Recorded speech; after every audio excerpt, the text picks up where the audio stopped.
Audio Jungle.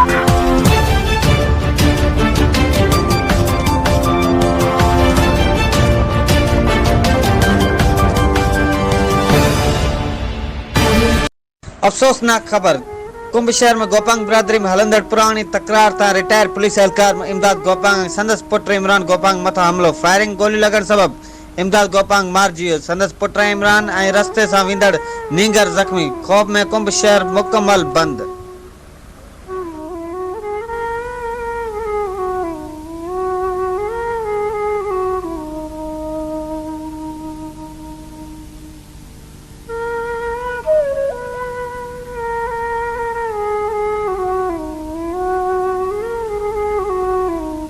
मज़लूम मारवड़नि जे हक़नि जो आवाज़ पहुचाए आला ऐवाननि ताईं।